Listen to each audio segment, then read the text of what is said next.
नमस्कार मित्रांनो, लग्नानंतर होईलच प्रेम या मालिकेच्या आजच्या भागात आता नंदिनी काव्याला म्हणते, मी मुळात जीवांची वाट बघायला तयार आहे, कारण जीवाला जेव्हा वाटेल ना त्या मुलीचं नाव माझ्याबरोबर शेअर करायचं तेव्हा ते करतील. पण आपण त्यांना असं सारखं विचारू शकत नाही ना. शेवटी त्यांच्याही मनाचा प्रश्न आहे आणि त्यांना असं सर्वांसमोर उघड पाडण्याची माझी अजिबातच इच्छा नाहीये, असं नंदिनी रागातच म्हणते. तेव्हा काव्या म्हणते, काय ग ताई, तू असं बोलतेस ते ठीक आहे, परंतु तीच मुलगी जर न्याय मागण्यासाठी तुमच्या आनंदी निवासमध्ये आली असती तर? नंदिनी विचारते. म्हणजे मग आता काव्या म्हणते, एकदा विचार करून बघ ना ताई तू. अगं, त्या मुलीला तिच्या लग्नातनं सुटका हवी आहे, तिला जीवाकडे परत जायचंय, पण जीवा ना फक्त तुझ्यामुळे अडकलाय. ती तुझ्यासमोर हात जोडून उभी राहिली आणि म्हणते की माझा जीव मला परत दे, माझा जीवा मला परत दे, आणि अगदी इमोशनल झाली. मग तू काय करणार? अगदी आश्चर्याने आता काव्याकडे पाहते, कारण आता त्या मुलीच्या तोंडून काव्याच बोलत असते आणि हे नंदिनीला थोडका होईना कळून चुकलेलं असतं, कारण काव्या सुद्धा यावेळी खूप इमोशनल झालेली असते आणि रडत असते. अगदी तळमळीने ती नंदिनीला आता हात जोडूनच विनंती करते, त्यामुळे नंदिनीलाच आता धक्का बसतो. दुसरीकडे जीवाला आता समजलेलं असतं की मिथुन काकांना माझ्या आणि काव्याच्या प्रेमाबद्दल सगळं माहीत झालंय, त्यामुळे तो बिचारा सुद्धा आता आपलं दुःख लपवू शकत नाही. त्याला अगदी खूप रडू येतं आणि तो मिथुन काकांना मिठी मारून खूप रडतो. तेव्हा तुला तुझ्या या जिग्याला सांगायला काय झालं होतं रे जीवा? तू असं का केलंस बाळा? असं म्हणून मिथुन त्याला सारखं विचारत असतो, पण आता मिथुनच्या प्रश्नाचे उत्तर जीवाकडे नसतं. त्यानंतर आता जीवा स्वतःला सावरतो आणि म्हणतो, खरंच देवासारखा भेटलास तू. माझ्या आणि काव्याच्या नात्याचं हे रहस्य जड झालं होतं. मी अक्षरशः रोज रोज गुदमरत होतो, कारण कसं सांगू, कुणाला सांगू मला काहीच कळत नव्हतं. कारण नाकातोंडात पाणी जाऊन हळूहळू आपण बुडायला लागतो, असाच मी रोज रोज बुडत होतो. मी ना अगदी तडफडत होतो. तेव्हा आता मिथुन विचारतो, का? पण जीवा, तू असं का करत होतास बाळा? आणि तुझ्या काकाला विश्वासात घेऊन तू का सांगितलं नाहीस? मग आता तो म्हणतो की, हे बघ काका, माझं आणि काव्याचं खरंच एकमेकांवर खूप प्रेम होतं, पण मी जेव्हा नंदिनीला वाचवून लग्न मंडपात आलो, तेव्हा माझ्यासमोर पार्थ दादा आणि काव्याचं लग्न झालेलं होतं, असं तो खूपच रागात म्हणतो. तीच काव्या, जिच्यासाठी मी जीव ओवाळून टाकत होतो आणि जिच्यावर स्वतःपेक्षाही जास्त प्रेम केलं होतं आणि अक्षरशः स्वतःला तिच्यावरून ओवाळून टाकलं होतं. ती काव्या. तिला थांबता नाही आलं माझ्यासाठी. फक्त थोडा वेळही नाही थांबू शकली ती माझ्यासाठी, असं म्हणून तो आता सर्च बटन काढतो आणि छातीवर जे काव्याचं नाव गोंदवून घेतलेलं असतं ना, ते दाखवतो आणि म्हणतो, हे बघ आता. अरे, तिचं नाव मी छातीवर अक्षरशः कोरून घेतलं आणि तिने काय केलं? काय केलं तिने? पार्थ दादा बरोबर लग्न केलं. माझ्यासाठी एक क्षण सुद्धा, थोडा वेळ सुद्धा तिला थांबावंसं वाटलं नाही, कारण स्वतःच्या नावाच्या पाठीमागे तिने पार्थ दादाचं नाव जोडलं आणि ते सुद्धा अगदी आयुष्यभरासाठी, असं म्हणून जीवाच्या आता चेहऱ्यावर त्याच्या मनात काव्याविषयीचा प्रचंड राग आता मिथुनला दिसतो. तेव्हा आता मिथुन विचारतो, हे सगळं पार्थला माहिती आहे का? तेव्हा नाही माहीत, असं आता जीवा सांगतो, कुणाला खरंच काहीच माहीत नाही याबद्दल. पण त्याच क्षणापासून मी पार्थ दादाचा ना अगदी रागराग करायला लागलोय, कारण ज्या मुलीवर माझं प्रेम आहे, त्या मुलीबरोबर आज दादा आहे. मिथुन विचारतो, पण तुला तुझ्याबरोबर हवी का आता ती? मग आता जीवा विचार करू लागतो, त्याला काहीही सुचत नाही. तेव्हा आता मिथुन विचारतो, अरे बोल ना, मुख गिळून असा गप्प का आहेस आता तू? भांड का लपवतोस? अरे तुझी अवस्था कशी झालीय माहीत आहे का? पाण्यातून फेकलेल्या माशासारखी तुझी अवस्था झालीये. अरे तू ना तडफडतोय आणि हे मला कळतंय. अरे मी सुद्धा तुला लहानाचं मोठं केलं. अरे बोल, तुला काय हव्य, तुझं म्हणणं काय आहे ना ते अगोदर मला सांग. मग आता जीवा म्हणतो की मलाच माहित नाही नक्की मला काय हव्य आणि आईबाबा म्हणतात ना की लग्नानंतर होईल प्रेम. तेव्हा मिथून विचारतो, ते ठीक आहे, पण लग्नाअगोदरच्या प्रेमाचं काय? अरे तुमच्यात जे काही घडून गेलं म्हणजे आता आजकालची पिढी तुमची आमच्यासारखी नाहीये ना. तेव्हा आता जीवा हसतो आणि म्हणतो, अरे आता काय सांगू तुला. साधा फ्लाइंग किस सुद्धा तिने देऊ दिला नाही मला कधी, कारण लग्नाआधी ह्या असल्या गोष्टी काहीच नको असं तिचं म्हणणं होतं आणि अशा अर्थाने अजिबात आम्ही कधी जवळ आलोच नाही. पण प्रेमना अगदी जीवापाड केलंय मी तिच्यावर. तेव्हा मिथून आता हे सगळं ऐकतो आणि विचारतो, जीवापाड प्रेम केलंय ना तू जीवा? तर केलंय ना जीवापाड प्रेम? मग आता तू डिव्होर्स देऊन टाक असा मिथून आता जीवाला त्याचा निर्णय घ्यायला सांगतो. मग आता पुढे मिथून सांगतो, मी सगळ्यांना सांगतो, घरातील सगळ्यांना आणि पार्थलाही सांगतो, तू काव्याला डिव्होर्स दे आणि मोकळं कर आणि मगच तू आणि काव्या जाऊन दोघेही लग्न करा. झालं ना मग? करा लग्न तुम्ही दोघे. आहे मी तुमच्या पाठीमागे. तेव्हा जीवा आता विचारतो, जर मी काव्याकडे पुन्हा गेलो तर मग नंदिनीचं काय? मग आता मिथुनकडे त्या प्रश्नाचे उत्तर नसतं. तेव्हा जीवा विचारतो, इतका स्वार्थी वाटलो का रे मी तुला? आणि इतका जर स्वार्थी असतो ना, तर लग्नाच्याच दिवशी काव्याचा हात धरून सगळ्यांना बोललो असतो की, काढा हे मंगळसूत्र, नका मानू हे लग्न, कारण ही माझी काव्य आहे. तेव्हा मिथून म्हणतो, तू स्वार्थी नाहीस, अरे मूर्ख आहेस, मूर्ख. जीवा म्हणतो, हो, आहे मी मूर्ख, आहे मी मूर्ख. या जगातला सर्वात मूर्ख माणूस मीच आहे, कारण मी माझ्या एका कृतीने परतीचे सगळे दोर कापून टाकले आहे. कारण नंदिनीशी लग्न करून नंदिनीचा दादाकडे जाण्याचा मार्ग मी बंद करून टाकला आणि माझी व काव्याची एकत्र येण्याची वाट सुद्धा मी बंद करून टाकली.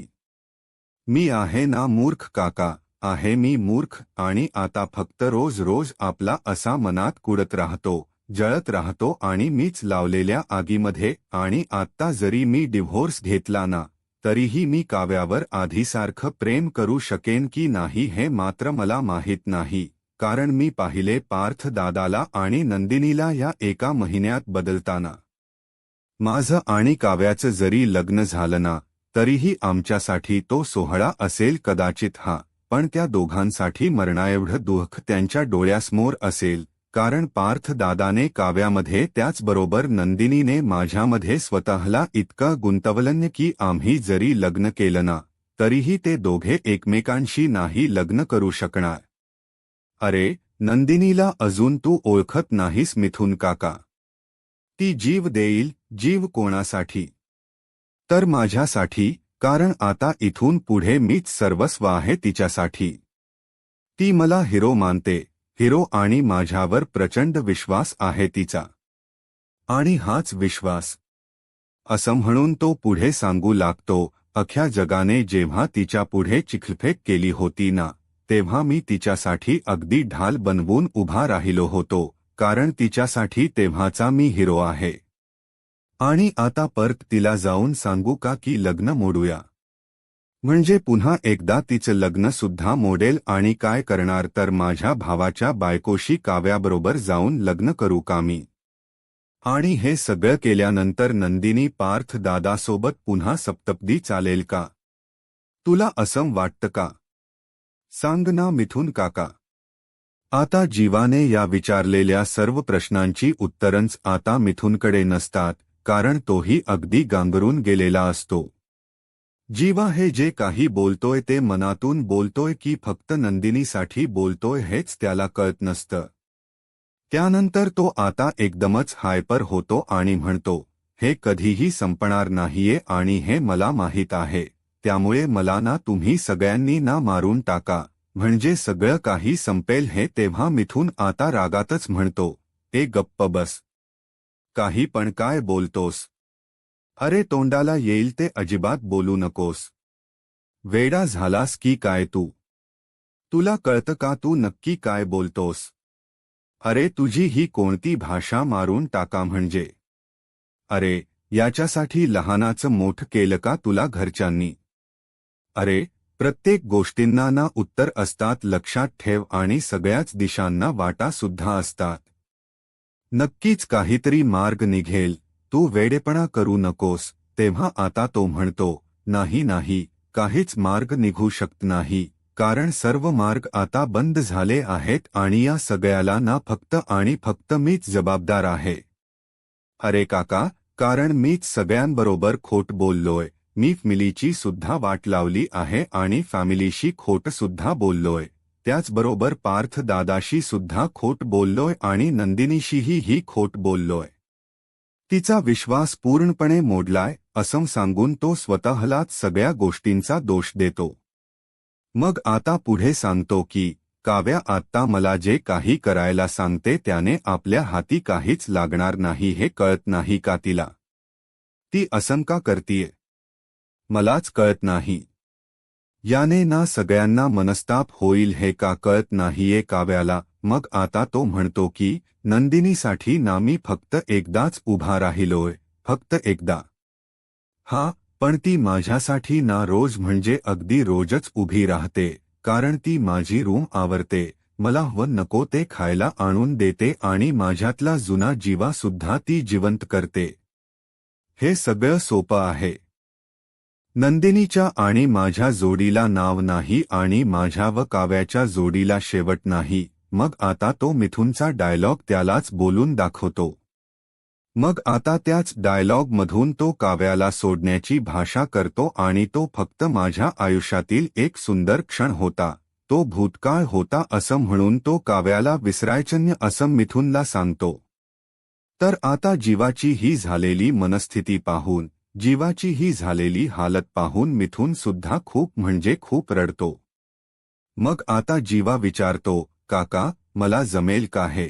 तेव्हा त्याचा काका म्हणतो, हो जमेल बाळा, सगळं काही जमेल आणि सगळ्या काही गोष्टी सुद्धा होतील. पण जीवा, या दोन्हीही लग्नांचे भविष्य काय आहे? तेव्हा आता मिथुनच्या या प्रश्नावर जीवा तर मात्र विचार करू लागतो. त्याला काय बोलावं हे सुचत नसतं, कारण मिथुनने तसा प्रश्न त्याला विचारलेला असतो की ते खरं नंदिनी बरोबर लग्न निभवायचं, परंतु या नात्याचं भविष्य काय आहे पुढे? दुसरीकडे काव्या सुद्धा आता नंदिनीला तोच प्रश्न करते, अगं सांग ना नंदिनी ताई, नक्की तुमच्या नात्याचं भविष्य काय आहे? मग आता नंदिनी काहीच उत्तर देत नसते, एकदम गप्प असते.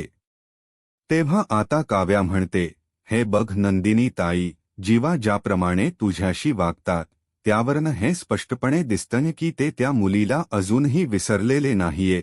तेव्हा नंदिनी विश्वासाने सांगते, पण काव्या, तुला माहीत नसेल, त्यांनीच माझ्या डोक्यावर हात ठेवून माझ्याशी लग्न करण्याचा सुद्धा निश्चय केला होता आणि तो निश्चय त्यांनी पूर्ण करून सुद्धा दाखवला आणि आता माझ्याबरोबर ते संसार सुद्धा करतायत.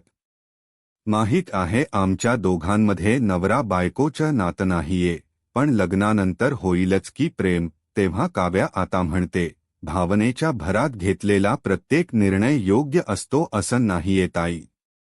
आणि तुला माहीत नाही परंतु तेव्हा घेतलेल्या निर्णयाचा त्यांना जर पश्चाताप होत असेल तर. तेव्हा काव्याचं हे बोलणं ऐकून आता नंदिनी तर एकदम गप्प राहते. तिला काहीही सुचत नाही. जीवाच्या मनात नक्की काय आहे नंदिनीलाही कळत नसतं. मग आता तरीही ती काव्याला ठामपणे सांगते, हे बघ काव्या, माझा स्वतःवर आणि स्वतःच्या शहाणपणावर आणि माझ्यातल्या बायकोवर ना पूर्णपणे आहे विश्वास. आणि कसं असतं ना, मागून सुद्धा मिळत नाही ते असतं आपलं दुर्दैव आणि मागितल्यापेक्षा जास्त मिळतं ना ते असतं आपलं नशीब आणि ते नशीबच आपल्याला साथ देतं आणि खूप पुढे घेऊन जातं आपल्याला सुद्धा कळत नाही. अप्रत्यक्ष टोमणा आता तिने काव्यालाच मारलेला असतो, कारण काव्याला आणि जीवाला लग्न करायचं असतं. तिने देवाकडे ती इच्छा बोलून दाखवलेली असते, परंतु जीवा काही तिला मिळालेला नसतो. जीवा काही तिच्या आयुष्यात आलेला नसतो. मग काव्याला या गोष्टीचं खूप दुःख होतं आणि तो त्या जीवाने नंदिनी ताई बरोबर लग्न केलं आणि हे नंदिनी ताईच नशीब म्हणावं की काय असा प्रश्न आता काव्याला पडतो. म्हणजे आता ती अगदी धक्क्यानेच नंदिनीकडे पाहते आणि पुढे काव्याला सुनावते की या दोन गोष्टींमध्ये जेवढं अंतर आहे ना तेवढंच त्या टॅटूवाल्या मुलीमध्ये आणि माझ्यामध्ये आहे. समजलं? आता काव्याला ती सांगते की त्या मुलीने तीच प्रेम कमवलं नाहीये आणि मी माझा संसार तर गमवणार नाहीये अशी धमकी जेव्हा आता नंदिनी देते तेव्हा काव्या आता अरे नाही तर आज काय होऊन बसलं असतं तेव्हा मिथून त्याला रिलॅक्स करतो आणि म्हणतो फार विचार करायचा नाही कारण जेव्हा हीच नाते होणार म्हणजे होणारच. मग जीवा म्हणतो ठीक आहे. मग त्यानंतर त्याला आणि त्याच्या नंदिनी बरोबर असणाऱ्या लग्नाची खूपच भीती वाटू लागते. त्यानंतर जीवा म्हणतो ऐक ना काका, त्या सगळ्या वस्तू ते सगळे गिफ्ट्स कुठे ठेवले आहेत मला सांग ना एकदा. त्यावेळी मिथून म्हणतो अडगळीच्या खोलीमध्ये एका बॅगमध्ये मी भरून ठेवले आहेत आणि तिथे कुणीही जाणार नाही, मला माहिती आहे. तेव्हा त्या सगळ्या वस्तू मी जाळून टाकतो आता, असं जीवा म्हणतो. किंवा तू जाळून टाक, काहीतरी कर त्याच अगोदर. तेव्हा आता अगोदरच त्या काव्याच्या मनात आग धगधगतीये आणि त्या वस्तू मी कुठे पेटवू आता, असं मिथून विचारतो. आता एक काम करायचं, सकाळ झाली की निघून जायचं. यानंतर मी सगळी याची विल्हेवाट लावतो. चालेल ना? जीवाच्या जीवात जीव येतो आणि तो म्हणतो चालेल. मग नंतर मिथून म्हणतो पुढे काय करायचं ना ते आपण तिकडे आल्यावर बघूयात. तर इकडे काव्या ही आता जीवाच्याच दिशेने येत असते. तर मिथून म्हणतो ऐक ना, करायचं ते लवकरात लवकर आपण आता करूयात, कारण आता कोणी बघायच्या आत या फोटोचा आपल्याला काहीतरी करायला हवं. मग आता जीवाची नजर काव्यावर पडते, तर काव्या अगदी रागातच त्याच्याकडे येत असते. मग आता जीवा अजूनच घाबरतो आणि मिथून तर हादरतोच. ते दोघेही आता एकमेकांकडे पाहत राहतात, ते सुद्धा अगदी धक्क्याने. त्यानंतर आता मिथून हा तेथून जातो आणि दोघांना काय बोलायचं असेल म्हणून प्रायव्हसी देतो. तेव्हा काव्या जीवासमोर येऊन आता उभी राहते. मग आता जीवा सुद्धा अगदी रागातच तिच्याकडे पाहत असतो. त्यानंतर आता दुसरीकडे विक्रम हा म्हणतो फारच टेन्शन घेतलंय आज मानिनीने. नेहमीपेक्षा मी फोनच करून पाहतो आता मुलांना. तेव्हा तो अगोदर पार्थला कॉल करतो. मग पार्थ आता कॉल रिसीव्ह करतो आणि हो बाबा, बोला ना, असं म्हणतो. तेव्हा विक्रम विचारतो काय बर्थडे बॉय के बडे भाई काय, कसं काय चाललंय? ऑल ओके ना? तेव्हा हो एकदम मस्त मजा मस्ती चालली, असं पार्थ सांगतो आणि आता नंदिनीने अगदी मोहिते स्टाईल मटण सुद्धा बनवलंय. आता केक कापून झाला ना की आम्ही जेवायलाच बसणार आहोत, असं आता पार्थ सांगतो. त्यावेळी विक्रमच्या जरा जीवात जीव येतो. त्यानंतर विक्रम आता थोडा वेळ फोनवर बोलतो आणि विचारतो जीवाचं कसं चाललंय? तो मजेत आहे ना नक्की? मग आता पार्थ विचारतो अचानक जीवाबद्दल असं का विचारताय? तो तर अगदी मजेत आहे. मग आता विक्रम म्हणतो नाही रे बाळा, असं सहजच विचारलं मी. तेव्हा आता पार्थ विचारतो बाबा काही झालं का? काही प्रॉब्लेम आहे का? नाही तसं असेल तर सांगा, पण असं कोड्यात बोलू नका प्लीज. मग आता विक्रम म्हणतो बघ ना, आता 12 वाजत आले की नाही, पण तुझी आई आहे ना ती नुसती काळजी करत राहते रे तुमची. ती झोपायलाच तयार नाही. तिला एकसारखी जीवाची काळजी लागून राहिली. बाहेरचे जे साठे गुरुजी का कोण आहेत ना, ते सांगून गेलेत की आगीमुळे जीवाला धोका आहे, त्यामुळे सारखी आपली त्याचंच टेन्शन घेत बसली आहे, असं विक्रम सत्य सांगतो. पण पार्थपर्यंत आता विक्रमचा आवाजच पोहोचलेला नसतो, कारण पार्थच्या मोबाईलला आता तिथे फार्म हाऊसवर रेंज नसते. मग आता बाबा, अहो बोला ना, काय बोलत होता तुम्ही, असं पार्थ पुन्हा पुन्हा विचारतो. तर विक्रमला सुद्धा पार्थचा आवाज आता येत नसतो, त्यामुळे तो सुद्धा फक्त हॅलो हॅलो असं करतो. इकडे पार्थ विचारतो गुरुजींच काय बाबा? अहो बोला की जरा. काय म्हणाले गुरुजी? मग आता दोघांचाही एकमेकांना आवाज येत नसल्यामुळे ते दोघेही आता काळजीत असतात. तर इकडे मिथून हा बिचारा दबक्या पावलांनी आणि डोळ्यात अश्रू घेऊन आतमध्ये येतो आणि जीवा व काव्याच्या त्या फोटोकडे पाहतच राहतो. ते दोघेही एकमेकांवर खरंच खूप प्रेम करत होते, पण हे काय होऊन बसलं? माझ्या जीवाला किती त्रास होतोय, किती घुसमट होतीये याची हे सगळं काही आता मिथुनला आठवतं आणि त्या फोटोकडे पुन्हा पुन्हा तो पाहतो आणि अडगळीच्या खोलीकडे येतो. त्या खोलीकडे आल्यानंतर आता तो कशीबशी ती सुटकेस उघडतो आणि पुन्हा एकदा त्या फोटोकडे पाहत जीवाने काव्यासाठी जी कविता केलेली असते ती कविता एकदा डोळ्याखालून घालतो आणि तो फोटो त्यामध्ये ठेवून ती सुटकेस आता लॉक करून टाकतो आणि रडतच आपले अश्रू पुसत असतो. अडगळीच्या खोलीबाहेर पडतो. इकडे पार्थ आता अडगळीच्या खोलीजवळ आलेला असतो आणि मग त्यानंतर तो पुन्हा एकदा विक्रमला कॉल करतो आणि विचारतो, काय म्हणालात बाबा? अहो आवाज येतोय का माझा तुमच्यापर्यंत? तेव्हा विक्रम म्हणतो, हो येतोय आवाज, पण गुरुजी काय म्हणाले असं पार्थ विचारतो.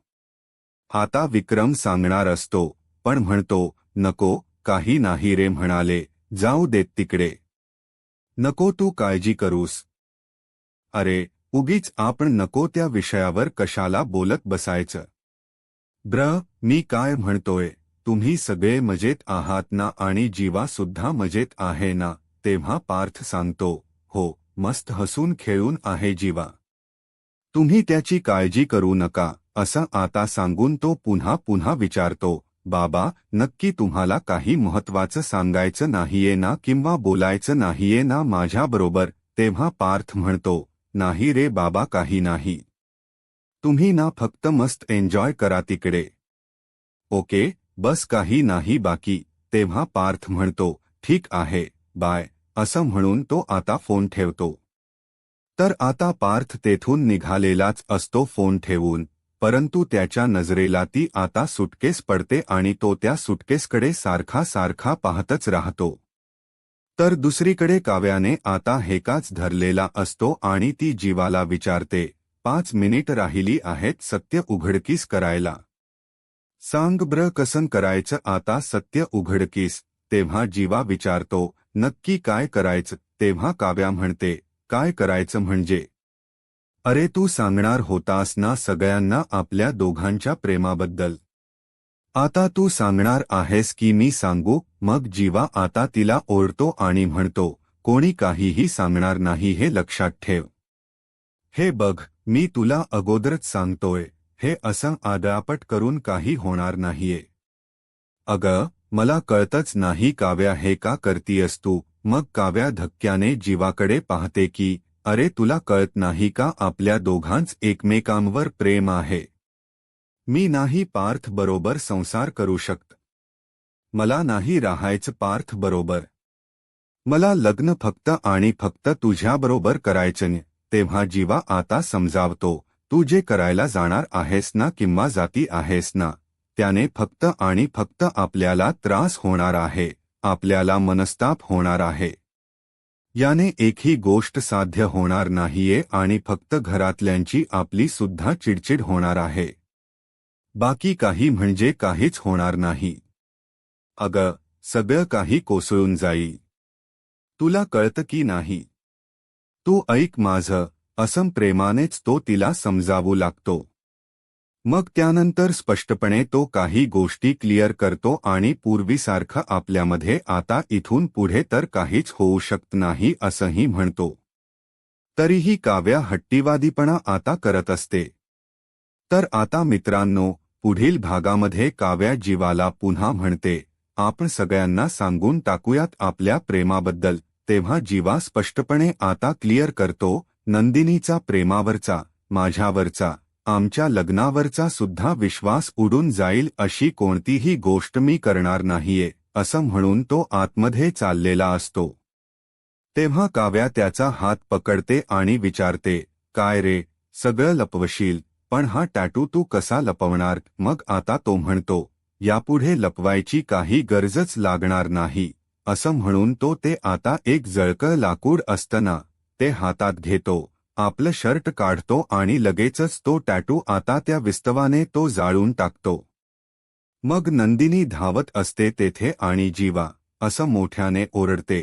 तर काव्यालाच आता खूप मोठा शॉक बसतो. आता पुढे काय होईल हे पाहायला आत्ताच माझा महाराष्ट्र या यूट्यूब चॅनलला सबस्क्राईब करा. धन्यवाद.